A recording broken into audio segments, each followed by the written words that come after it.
I drew Benny from my life and my experience just being in the closet and trying to be so perfect and just doing so much and speaking so deeply and having the thickest neck and just a life of pure terror and control. I think that was my whole thing. It's like in every scene, except when I'm with Wally and Carmen in the show, and then it's like there's a relaxation of butthole. I mean, from Carmen, I definitely pitched, at least in the room, and then and acting a lot from my experiences. I only went to 1 year of college, which I was able to glean inspiration from pretty well, especially when we were pitching on like a lot of the cultural bits of college and the traditions and such things, regardless of if you're in college throughout that period of your life. Because even when I wasn't in college, I was overcompensating and was able to pull experiences from then too. My Invisalign created my entire character.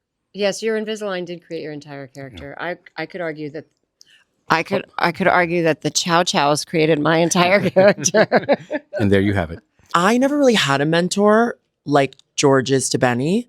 So I dreamed of my dream mentor, my gay mentor, and I tried to be that.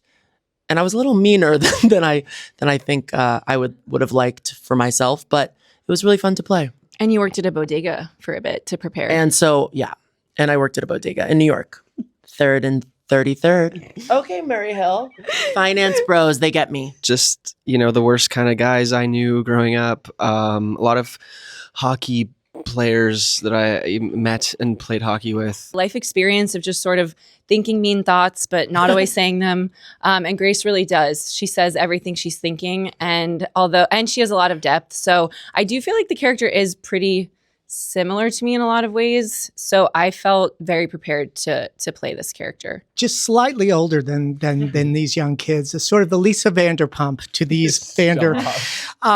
What I really drew from was just emotion because my experience was so different. The time was so different. Fire had just been invented. And it was really the emotions that really resonated for me. And that really helped writing because it was stuff all that I connected with. And, I remember feeling that.